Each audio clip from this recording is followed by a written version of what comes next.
ہمارے جو یہ امام نسائی ہے نا، نسائی شریف جن کے سیاستہ، تو مسلمان مجاہدین جب ان کے گاؤں پہنچے نا تو وہاں سارے مرد بھاگ گئے تھے، ایک مرد بھی نہیں رہا، عورتیں ہی عورتیں تھیں۔ جب مسلمان مجاہدین کو پتہ چلا کہ یہاں تو عورتیں ہی عورتیں ہیں تو انہوں نے یہ نہیں کہا یہ تو غیروں کی عورتیں ہیں، لوٹ مار کرو، قتل و غارت کرو۔ انہوں نے کہا کہ نہیں، عورتوں سے ہمیں لڑنے کی کوئی ضرورت نہیں ہے۔ وہ اس گاؤں کو چھوڑ کر واپس آ گئے، کہا کہ یہاں تو عورتیں ہی عورتیں ہیں اور تم کیا کر رہے ہو؟ یہ ہے مسلمانوں کا کردار۔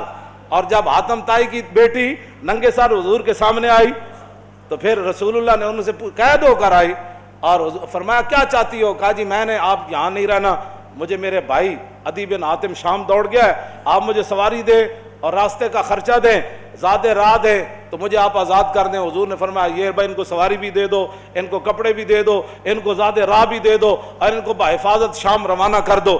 جب وہ شام پہنچی نا، عدی بن حاتم، حاتم طائی کے بیٹا، ان کا بھائی نے کہا تھا میں نے حضور کا کلمہ نہیں پڑھنا، جو مرضی ہو جائے۔ جب وہ بہن بھائی کے پاس پہنچی تو پہنچنے کے بعد اس نے پوچھا تو کہاں سے آ رہی ہے؟ انہوں نے کہا میں تو رسول اللہ کے دربار سے آ رہی ہوں۔ انہوں نے کہا پھر کیا ہوا؟ انہوں نے کہا میں تو قید ہو گئی تھی۔ انہوں نے کہا پھر تجھے قتل نہیں؟ انہوں نے کہا قتل کی بات کرتا ہے تو قتل کی بات ہے؟ انہوں نے کہا تو نے کیسا ان کو پایا؟ انہوں نے کہا بھائی جان ایتھے سمجھ آنے والی گل نہیں۔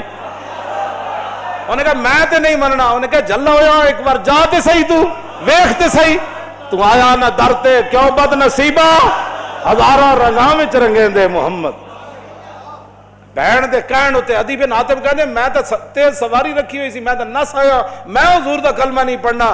بہن کہنے لگی ایک باری جا تے صحیح، اے دسن والی گل کوئی نہیں، ایک باری تو جا کے چہرہ انور ویکھ تے صحیح، خلق عظیم ویکھ تے صحیح، انہاں دی اخلاق تے عادات ویکھ تے صحیح جلیا۔ وہ کہندے میں اتھوں نسدا آیا، نسدیاں پھر میں جدو آیا تو مینوں پتہ چلیا حضور مسجد نبوی شریف وچ تشریف فرماون۔ کہندے میں جدو جا کے حاضر ہویا تو حضور اٹھ کھڑے ہوئے میرے واسطے۔ انہاں مولویاں پیراں خود اخلاق کے وجہ پیش کیتے، میں تو انہوں سچی گل کر رہا۔ ارے نہ چونکہ خود نہیں اس راستے تے چلنا سی تے چونکہ ایسے تھے تو پھر چونکہ ایسے تھا تو پھر کیوں جی؟ اور جڑی عورت رو رہی سی اپنے عزیز دی قبر ہوتے، حضور قریب تو گزرے تو فرمایا اسبری، انہوں نہیں سی پتہ رسول اللہ فرما رہے ہیں، انہیں سر رکھے ہوا۔ غم چیز ہی ایسی ہوندی، اسی واسطے حضور نے فرمایا میرا امتی پناہ منگے، غم بندے نو تباہ کر کے رکھ دیندا۔ انہیں کہا مینوں کہنے والے اسبری، جے تینوں یہ مصیبت پہنچی ہوندی تو تم مینوں نہ کہندا ہے گا۔ میرے آقا نے یہ سنی گل تو حضور چل پے، اس عورت نے کوئی گل نہیں فرمائی۔ اس سے یہ بھی پتہ چلتا ہے کہ جب آدمی اگلا اس حالت میں ہو تو اس کو تبلیغ نہیں کرنی چاہیے، بس جو بات کر دی وہ کر دی، بات ختم ہو گئی۔ زبردستی کسی نے ڈھا کے منانا ہے، لبیک دا نعرہ جنہوں سمجھ نہیں آیا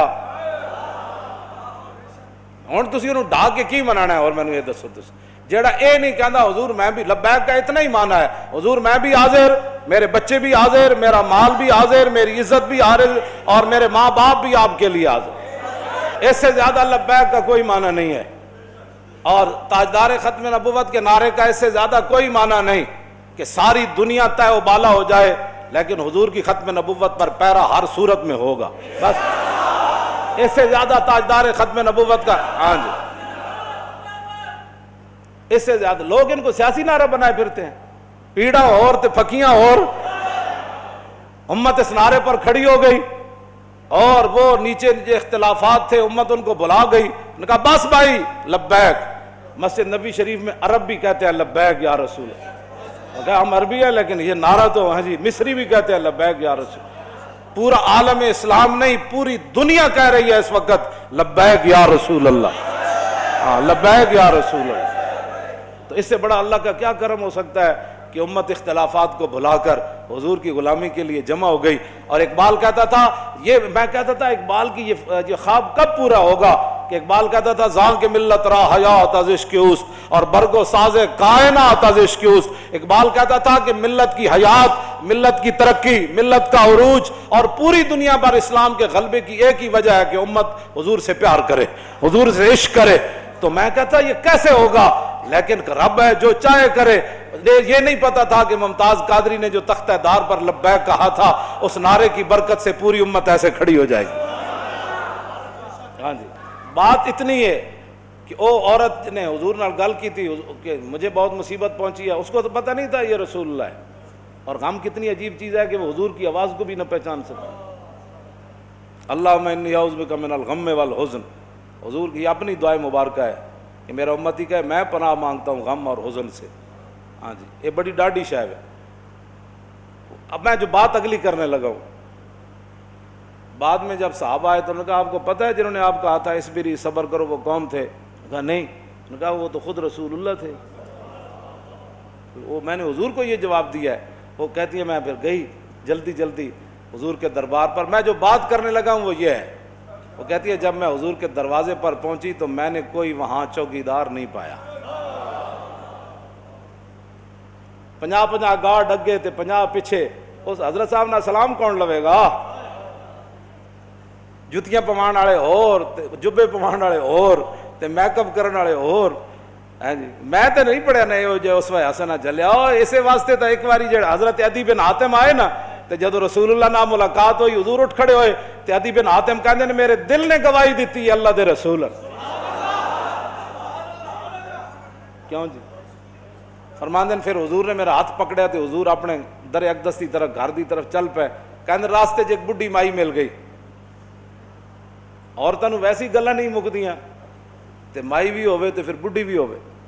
کہندے انہوں نے اتنی لمبی گفتگو حضور نال کیتی تے حضور دے چہرہ انور تے بھی ناگواری دے آثار ظاہر نہیں ہوئے کہ میرے نال مہمان ہے تو بس بھی کر رہا۔ کہندے نے میں کھڑ کھڑ کے تھک گیا، لیکن رسول اللہ نے ایک بار بھی اس مائی نو نہیں فرمایا کہ مائی بس کر اور کام تھوڑے۔ کہندے انہوں نے اپنی پوری گفتگو مکمل کی تھی تو پھر حضور چلے نہ جدوں، کہندے دوسری باری میرے دل نے گواہی دیتی حضور اللہ دے رسول۔ تو کہندے جدوں رسول اللہ گھر تشریف لے آئے تو حضور دا ایک مبارک تلائی سی جہدے تے حضور آرام فرماندے سن، کہندے نے اودے وچ کھجور دی چھال بھری ہوئی سی، کھجور دے پتے بھرے ہوئے سن، اس تے او بدن مبارک سوندے سن جنہاں دے بارے حضرت انس کہندے نے میں 10 سال خدمت کیتی، حضور نہ سلام لیا، ہزاراں واری لیا، حضور دے مبارک ہتھاں نوں بوسہ دیتا، چومیا، ما مسست خزن ولا حریرن ولا شیئن قط الین من کف رسول اللہ، نہ میں کوئی ریشم نو ہاتھ لایا نہ کائنات دا کوئی اور نرم کپڑا ہو جائے میرے ہاتھ چایا کہ حضور دے مبارک ہاتھ تو نرم ہاتھ ہوئے۔ کیوں جی؟ حضور اس تلائی تے سوندے سن جے وچ روئی نہیں سی، کھجور دی چھال بھری ہوئی سی، نہ انہاں کدی چھال ہوتے سونے، نہ انہاں کدی بدر جانے، نہ انہاں کدی جناب تلوار پکڑ کے خندق وچ پہرے دینے۔ انہیں تو کہنا یہ لبیک والے کیا کر رہے ہیں؟ اسلام تو امن کا درس دیتا ہے۔ میں کہا دسو نا خندق وچ کتنے بندے آئے؟ کیوں جی؟ خندق وچ کتنے بندے آئے؟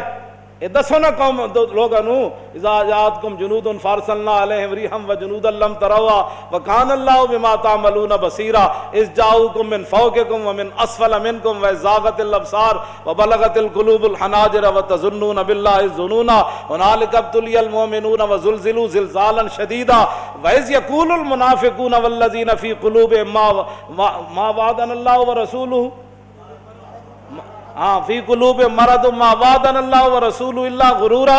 یہ تو منافق کا کام ہوتا ہے جب مشکل وقت او جی دیکھا گریک ٹاؤن ہو گیا، اور میں کہا پھر کی ہویا؟ یہ تو منافق کا کام ہوتا ہے کہ جب مشکل حالات آئے تو کہ دیکھو جی جن کا وہ دیکھو جی اللہ رسول ساڑھے نہ ہاتھ، میں ہاتھ کرنے دا معنی کر رہے ہیں، لفظی معنی تو نہیں نہ بنتا۔ اللہ رسول نے تو ان کا لفظی معنی کیا بنتا ہے کہ انہوں نے کیا اللہ رسول کی طرف نسبت کر دی کہ ہمیں تو دھوکے سے دوچار کر دیا گیا۔ ہاں جی، ہمارے ساتھ یہ دیکھو کیا بن گیا کہ جناب ہمیں تو وہ کہتے تھے ہمیں تو پیشاب کرنے کا جو خوف ہے کہ پیشاب کرنے جائیں گے بندہ مار دے گا، تو کیسر و کسرا کب فتح ہوں گے؟ یہاں مدینے میں تو پیشاب کرنے کی سہولت نہیں رہی، 25,000 کا لشکر۔ منافق کا کام ہی یہ ہوتا ہے کہ وہ جب صحابہ ادھر جو ہے وہ کیا کارنامے سر انجام، اور منافق ان کا بھی رب نے قرآن میں بیان فرمایا کہ منافق کہنے لگے کہ ما وعدنا اللہ ورسولہ وَإِذْ قَالَتْ طَائِفَةٌ مِّنْهُمْ يَا أَهْلَ يَثْرِبَ لَا مُقَامَ لَكُمْ فَارْجِعُوا وَيَسْتَأْذِنُ فَرِيقٌ مِّنْهُمُ النَّبِيَّ يَقُولُونَ إِنَّ بُيُوتَنَا عَوْرَةٌ وَمَا هِيَ بِعَوْرَةٍ إِن يُرِيدُونَ إِلَّا فِرَارًا۔